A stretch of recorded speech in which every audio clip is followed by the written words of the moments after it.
How's everyone doing today? All right. Glad to hear. Anyone need anything or have any questions before we get started today?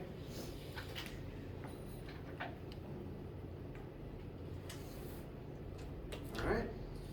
Well, last time we began describing the differences and similarity between linear motion, which is to say the type of motion where things move in straight lines that we've been using to describe all motion up until this point, and compare it to angular motion or rotational motion.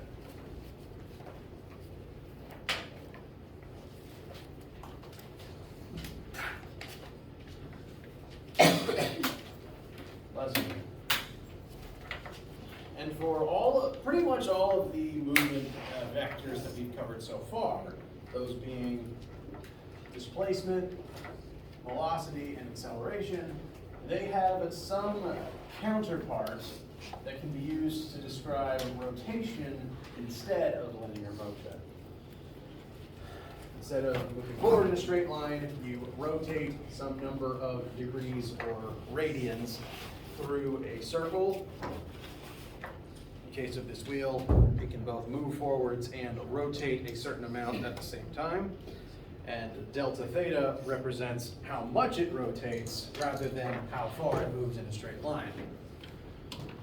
Similarly, linearly we can describe velocity, the rate of displacement, and angularly we would describe velocity as how quickly something is rotating, how much it rotates in a certain amount of time, like the rotations per minute gauge in most cars.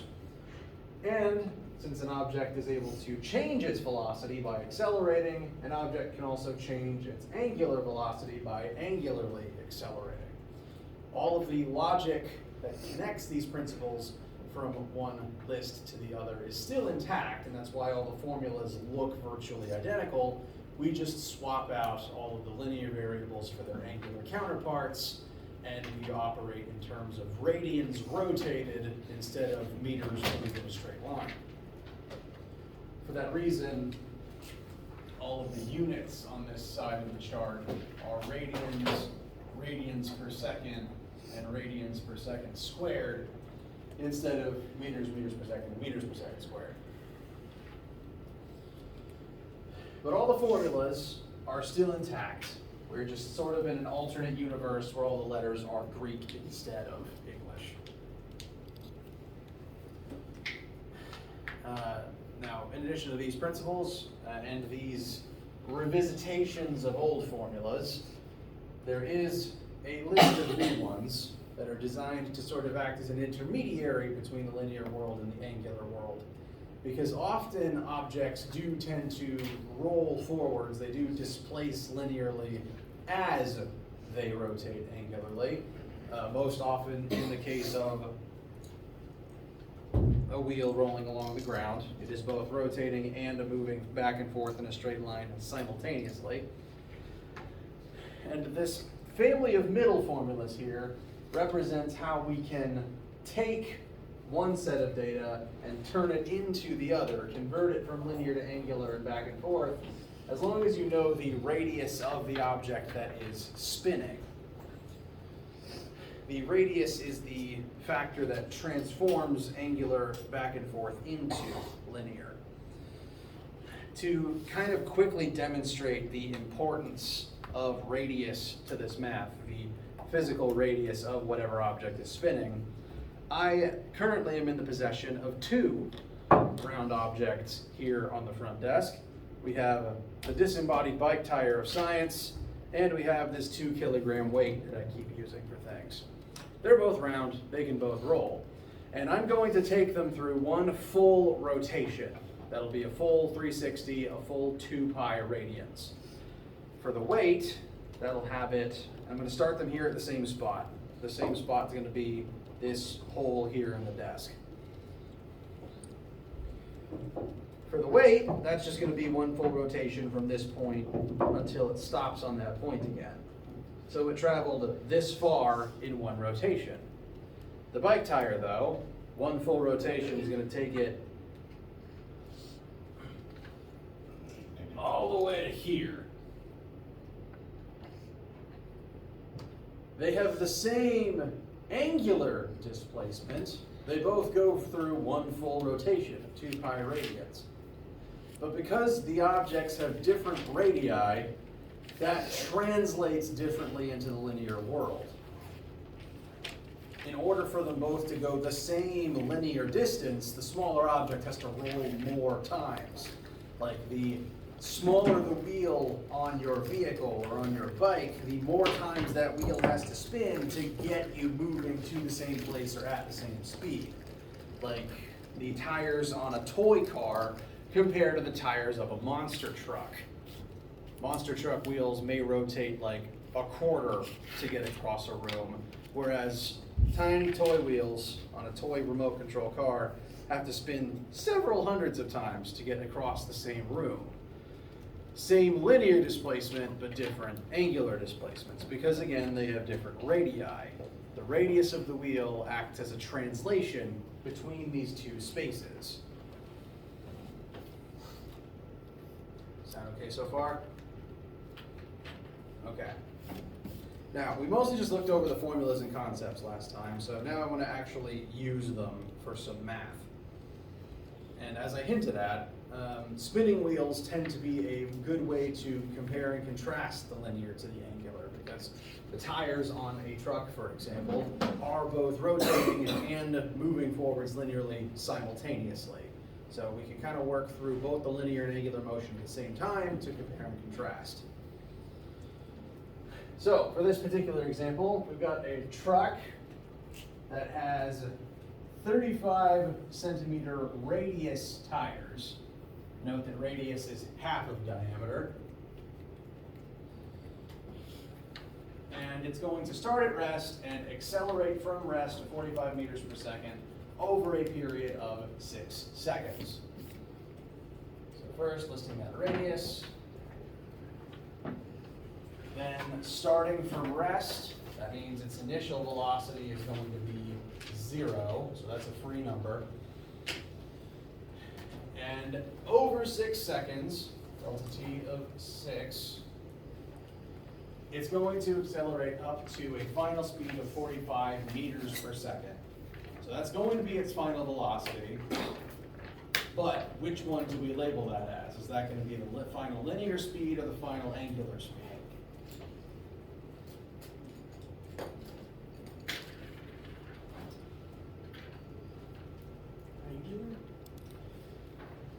Fair guess, because it is a spinning tire. However, we were told meters per second. That's the unit for linear velocity. This is how fast it is moving forwards, not spinning specifically. So the fact that it's listed in meters per second tells us that that 45 is going to be the final linear speed with just normal lowercase English v.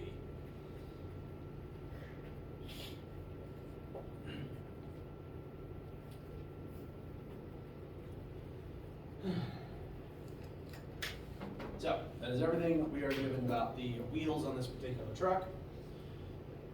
Our first question is, what is the final angular velocity of the tires? Angular, again, just being a synonym for rotational. So, we're being asked for angular velocity final, omega final, or you could call it W final if you wanted to, but it is technically omega. So we want angular velocity final. Looking at the information we have, and glancing back at your formula sheet, I will actually now also put the formulas on screen.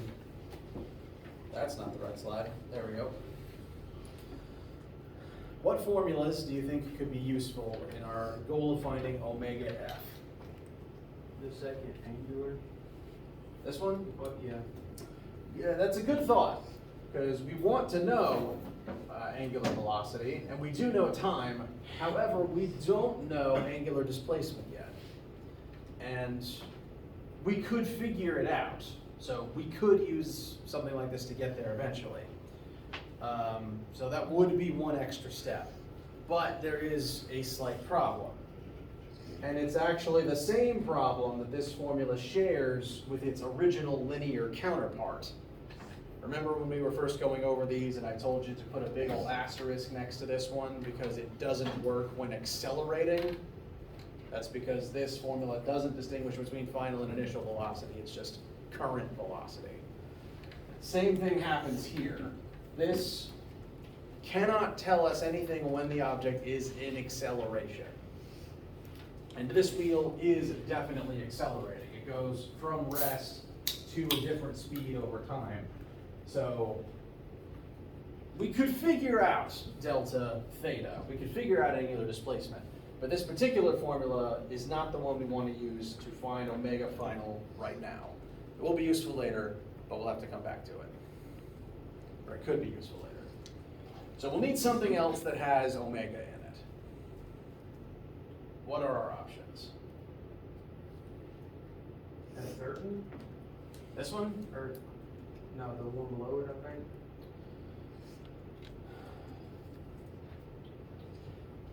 We will come back to this one as well. However, this specifically does not have omega final in it. This has omega initial in it. Now, looking at what we do know and what we don't know, you've got delta theta, which we don't know yet. We do know omega initial, actually.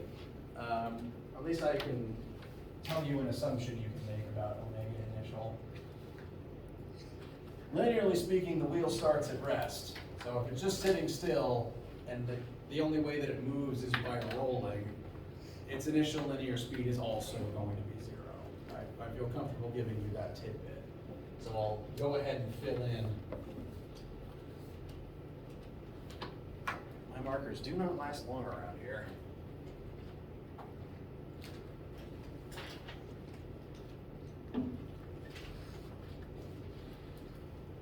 Omega, why did I find? Pardon me.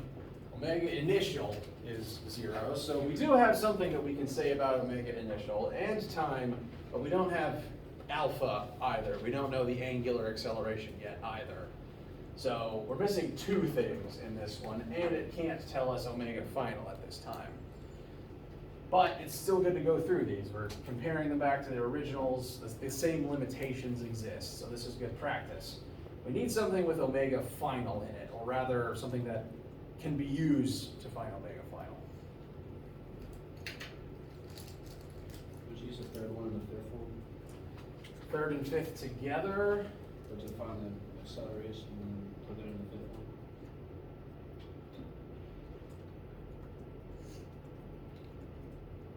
one? Possibly, except this fifth one also require, we could find omega final here, but it requires knowing alpha and theta.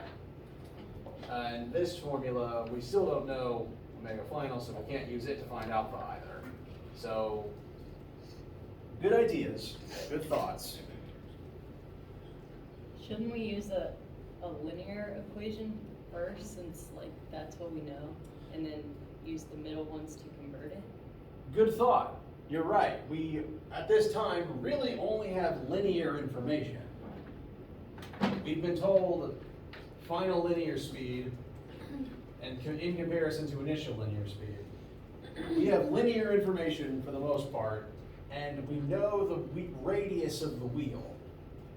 As long as you know the wheel's radius, that can help you turn linear information into angular information by use of these ones here in the middle.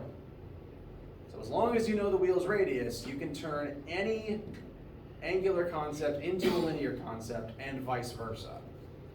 As long as you know the radius of that particular spinning object. And according to this one in the middle here, if we know radius and either initial or final linear velocity, we can find that velocity's counterpart. This formula does work if you're accelerating, as long as you're looking for specifically a specific velocity at a specific point in time. The point of this formula is just to convert linear into angular. It's okay if you're accelerating for this one.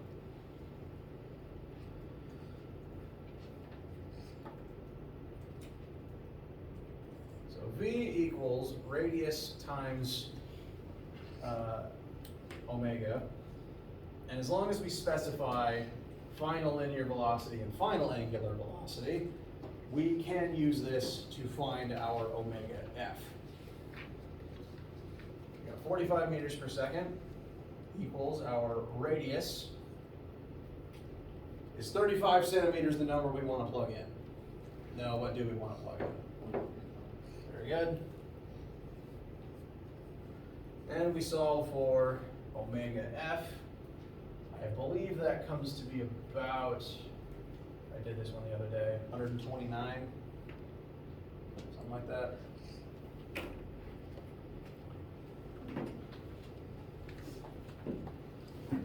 $128.57. Thank you.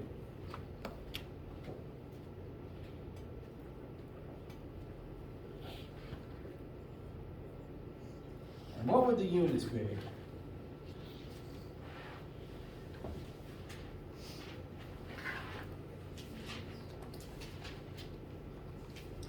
I thought I heard someone say it.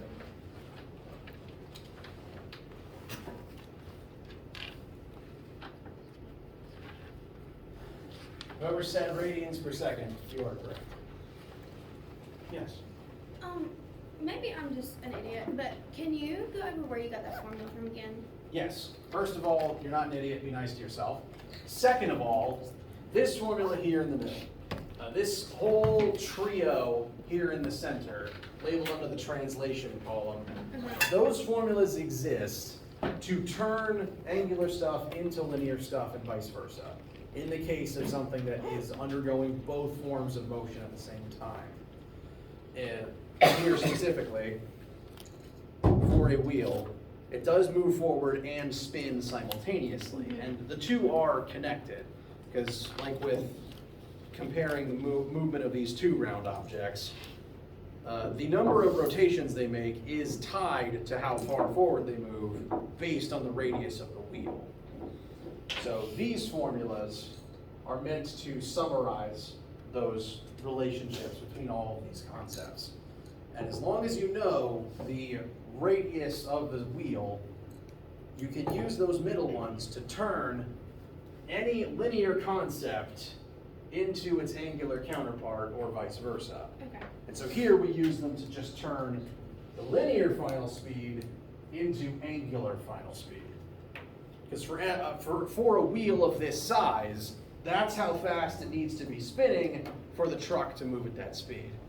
If the wheels were smaller, the wheels would have to spin even more to get up to that speed. Whereas if the wheels were bigger, they wouldn't have to spin as fast to get to the same linear speed. Did I answer the original question? Yes. Okay. Feel okay right now? All right. So this is our omega f, final angular speed of the tires. This is the speed the tires will continue to be at as long as the truck is driving forward at this rate. So this is how fast they spin. This is basically what the RPM meter would tell you, but that uses rotations per minute, which is just a different measurement, like miles per hour compared to meters per second. So when you're reading the RPM meter in a car, this is the information it's giving you, how fast the wheels spin. And you'll notice it changes with the spinning of the tires, or possibly the spinning of the gears inside the engine.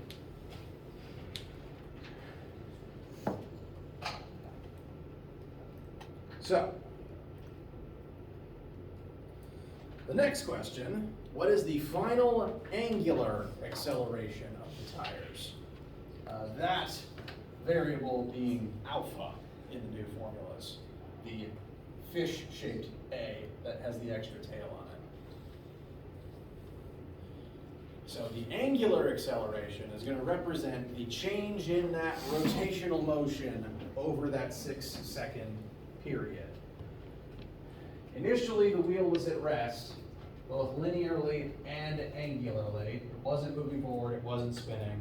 And over this 6-second period, it linearly sped up to this and angularly sped up to this. So over time, the spinning of the wheel changed. And now we're being asked, what is the magnitude of that angular acceleration? And there's usually more than one path you can take to get to a correct answer in here. There's at least 2 specific paths you can take here. So I'm just gonna put the formulas back up, and I'm kind of curious which path you identify first.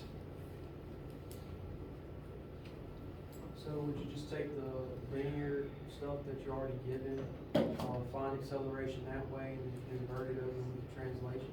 You absolutely can. That is one of the 2 options. We could use, say, this formula to solve for linear acceleration and then turn that into angular acceleration.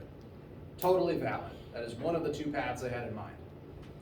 And we have all the data needed to use formula 2 for that reason. We've got the change in velocity, we've got time. We can find linear acceleration.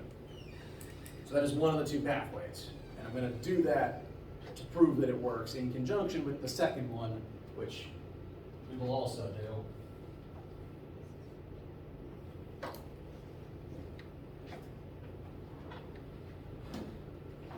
So linearly speaking, we accelerate 245 from 0 over that period of 6 seconds.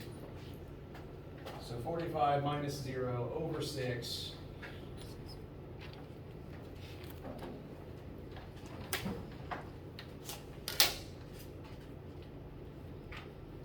The linear acceleration, again, this is just normal English letter A, is 7.5 meters per second squared.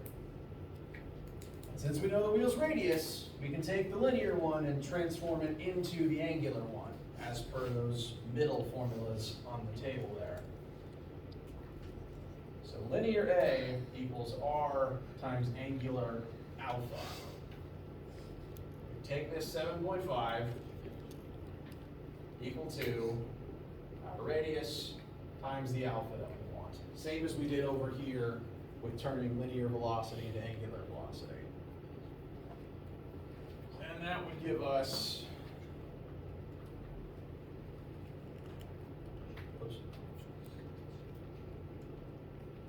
an alpha of approximately 21.43 rad per second squared. So this route was looking at the linear data and then translating it into angular data. There is a second pathway though. There's a second way we can get to the same number, and I do want to show that that other way works. What other ideas come to mind, given the information we already had? Since we just solved for omega, then we can use the third one on the angular side. We can, in fact, because now, after doing that first part, we now have on the angular side the change in angular speed over time. Conveniently, time is the same between the 2 versions of this, because time doesn't care if you're moving forwards or spinning. Kind of like how time doesn't care if you're moving in the X or Y axis. It's the same T for both. As long as it's not a vector, it doesn't really care. So, that first thing that I just showed was working in the linear space and converting it to the angular space. But our second option is just working entirely within the angular space. We have the information to do that. Angularly speaking, angular acceleration is change in angular speed over change in time. We now know the change in angular speed because we figured out what the final angular speed is. So 128.6 minus 0 over that same 6 seconds. Again, time doesn't care about how you're moving, it's the same time for both. And if you punch this into your calculators, I guarantee you will still get 21.43 rad per second squared.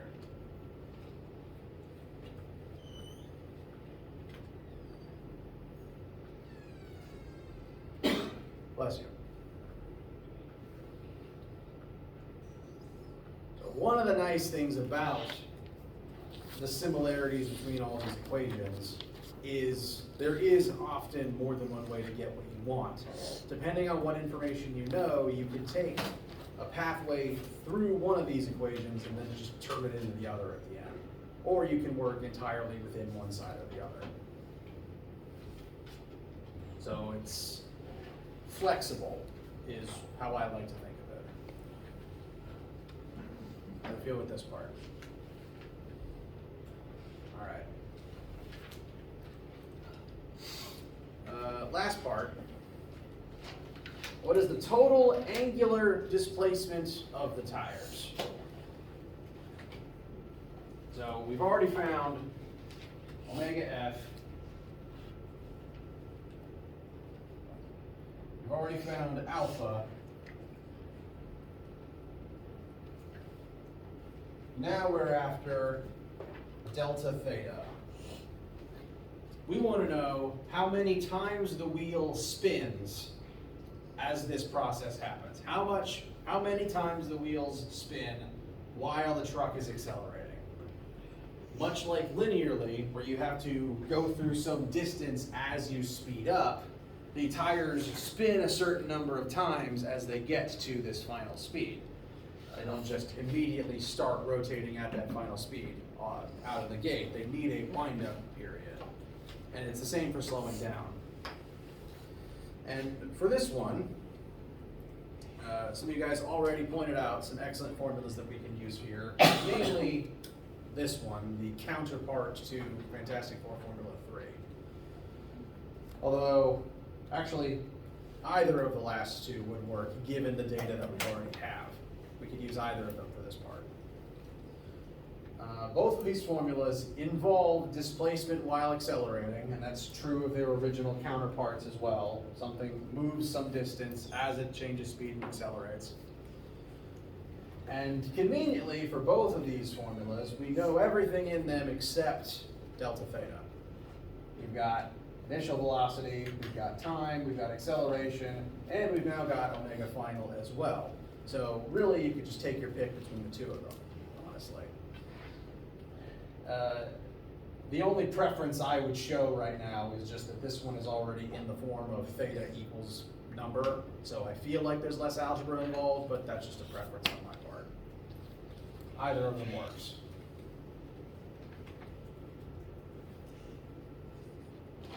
Delta theta, I'm just going to use the counterpart to Formula 3 for that reason. Delta theta equals omega initial times time plus 1/2 times alpha times time squared. Just like its original linear counterpart, everything goes in the same place. Displacement equals initial velocity. We're starting at rest, which is nice. This whole piece just falls away. Times 6 seconds plus 1/2 times the acceleration we just found. Make sure to only plug in the angular one.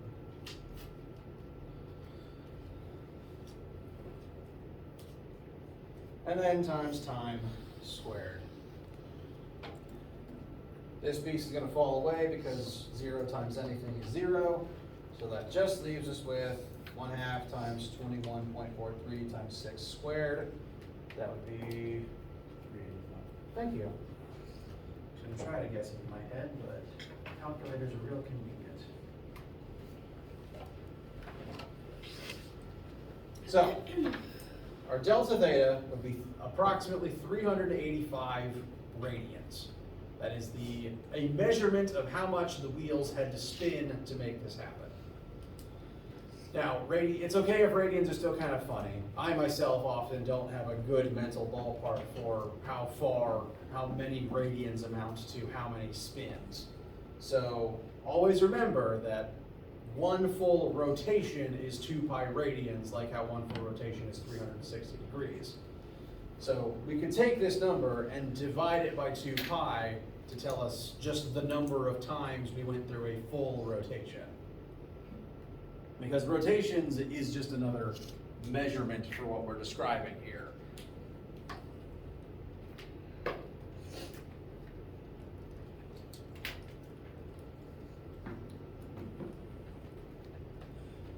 By my math, the wheel spins about 61 and a half times. If the tires were smaller, they'd spin even more. If they were bigger, they would spin less, but the truck could still be moving at the same linear speeds. Yes? You said you divided by pi or Yes, divide by 2 pi. 2 pi? Just for the sake of your notes, one full rotation, which I often just abbreviate ROT to save 10 strokes. One full rotation is still the classic 360 degrees and is also 2 pi radians. So any two of these three things can be used to convert between these units. Now, if you are dividing by 2 pi, I would recommend putting parentheses around the 2 end of the pi, because sometimes your calculator may divide by 2 and then multiply that by pi, depending on how you would put it. So I tend to lump these together inside of a parentheses for that reason. Yes? Why does if we use the second angular formula, why does that not give us the same answer as the one we just did? This one? Yeah, to find delta theta. That is for the same problem that I mentioned earlier. Same problem that this formula shares with the linear counterpart, and that they don't work while accelerating. These two formulas specifically assume constant velocity. So as long as the truck stayed at these speeds, you could use it to figure out how much further they go after this period of time, but not for this initial acceleration period.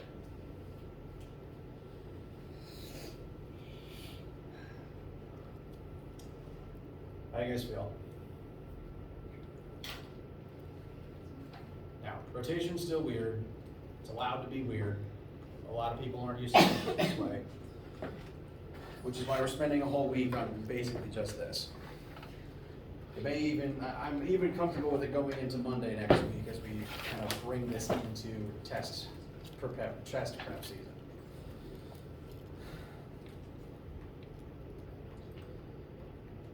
Now, we will keep practicing this, but there is one additional concept I want to put in front of you today so that it can mix in with these and all start making sense together. I mentioned last week, as we kind of used, my attempt was to use gravity as kind of a segue into this, and now I'm going to kind of try to tie all that together. Remember how I said, I'm already out of board space.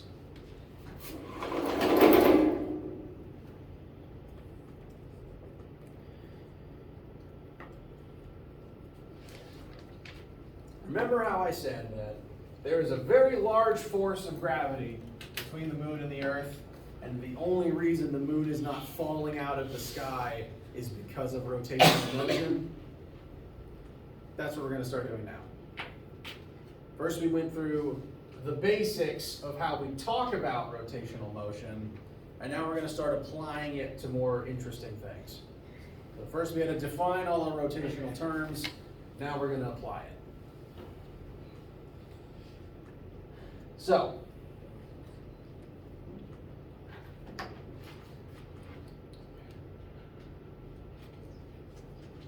if the moon was just sitting still in the sky, if it was not moving around the Earth, if it was just hanging in place, and then Earth's gravity started acting on it, then it would fall. That would be very similar to just this. But what actually happens is that instead of falling straight down, the moon has always been in motion ever since it first started orbiting the planet, we assume. And because it is moving while gravity acts on it, something interesting happens. There's this force of gravity pulling the moon towards the Earth. But simultaneously, as that force happens and as gravity tries to accelerate the moon towards Earth, as that happens, the moon has momentum that's trying to tell it to move that way.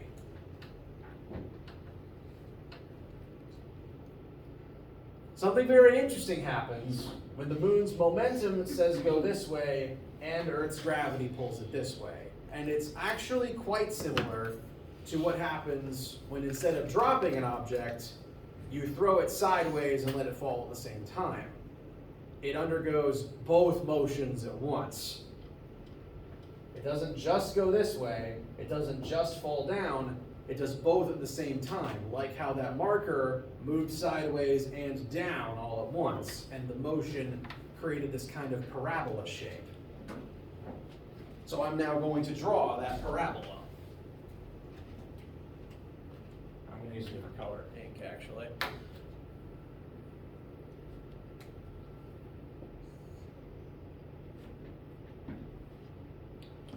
So like how that falling object makes a parabolic arc through the air, the moon is going to do the same thing, because it's moving this way and falling down simultaneously, just like all those cannon launches we've done.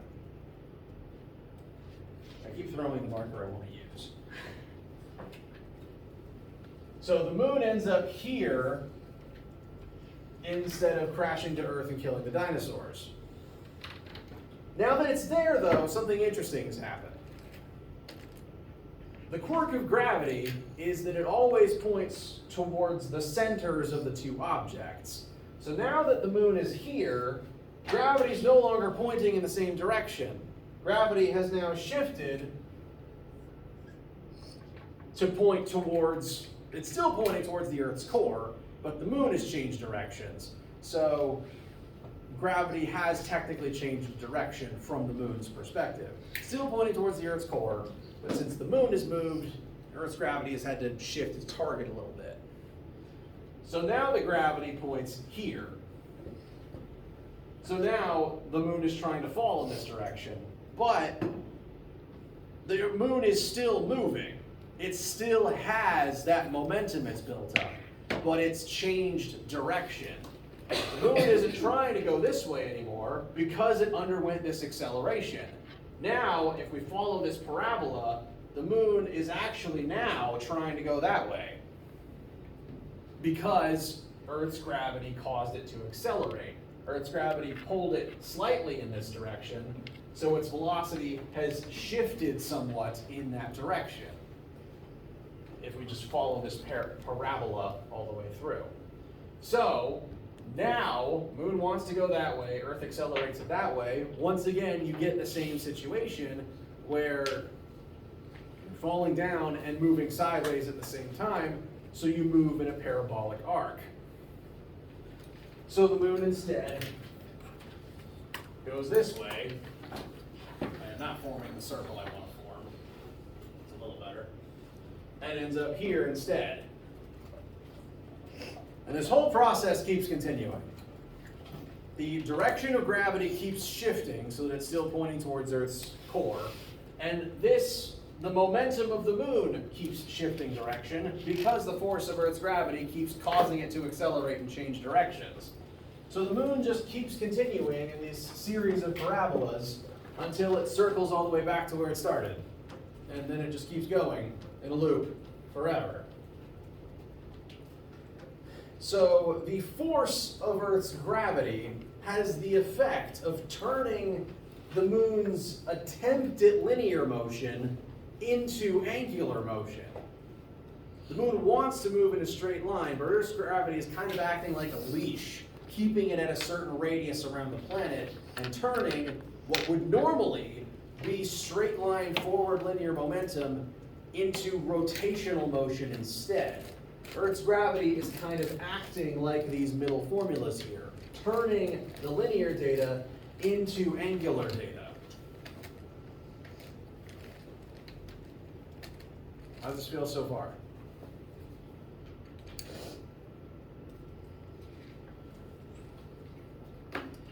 Now, there's a name for this phenomenon that hopefully will make this make a little bit more sense.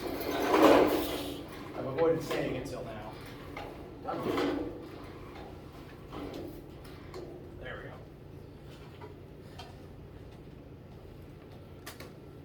This is referred to, my font is off, sorry.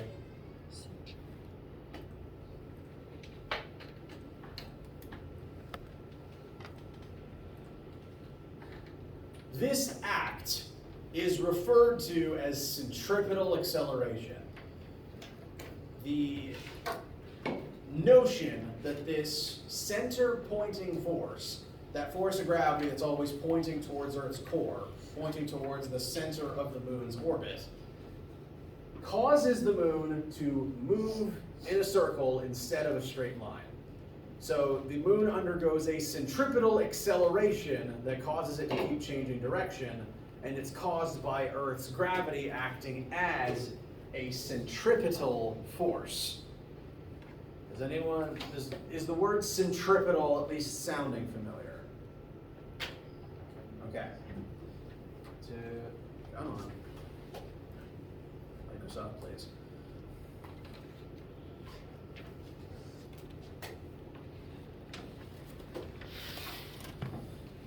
So, in the case of Earth's moon orbiting said Earth, the gravitational force between the Earth and the moon acts as a centripetal force, and it causes the moon's normally linear motion. If the Earth didn't exist, the moon would just rocket off in a straight line.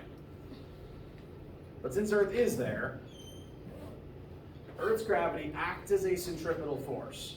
It acts as a force that is constantly pointing towards the center of the moon's now circular motion. This is in fact similar to several things that take place on planet Earth. For example, I now have an object hanging on the end of this string, and I'm going to spin it over my head.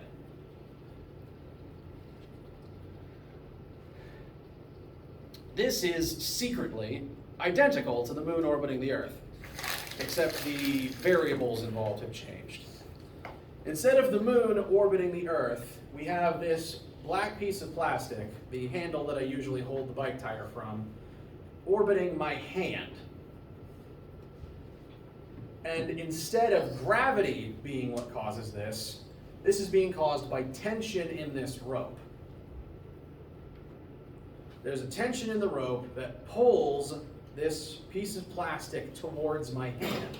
And that tension constantly changes direction as the object spins. Like how Earth's gravity is always changing in order to point towards Earth's core, the tension in this rope is changing direction so that it always points towards the other end of the rope, which is being held in my hand. So the names have changed, but it's still the same principle. And in fact, I'm actually going to try to do this facing you guys so that it may look a little more like what I drew. The piece of plastic is orbiting my hand in the same way. Its momentum tries to get it to move in a straight line, but the rope acts as a literal leash, keeping it at a certain distance from my hand and accelerating it towards my hand as it tries to move forward. So here, the centripetal force is being caused by the tension in the rope, whereas for planets and moons, the centripetal force is the gravity between them. A centripetal force is kind of different to, say, friction, where it always occurs in a certain place and it always does the same thing. Lots of different kinds of force can act as centripetal force. Centripetal force isn't itself a specific category. It's not a specific constant entity, it's a category. It's a behavior. And any force can hypothetically act as a centripetal force. Here it's gravity, and here it's tension. And there's other cases besides just these as well.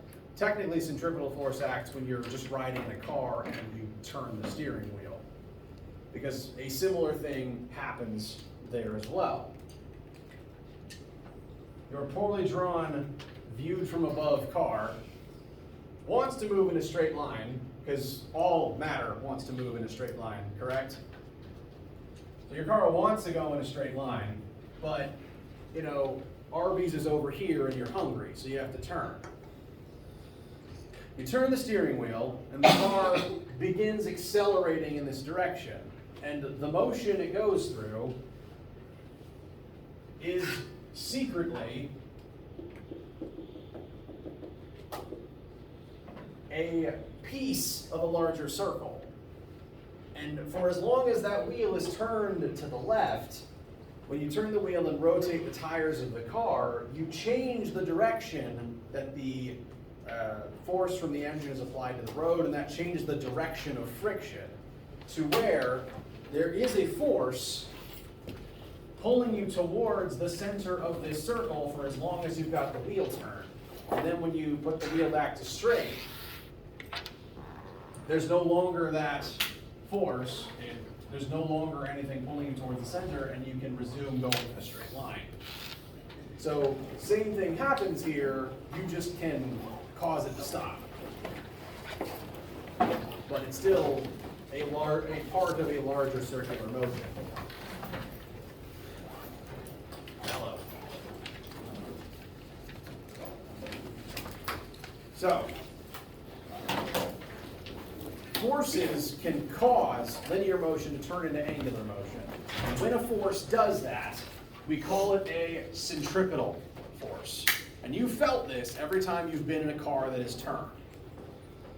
This is a word that may also pop into your head when I talk about this is centrifugal force, or possibly a centrifuge, depending on how much chemistry you've done.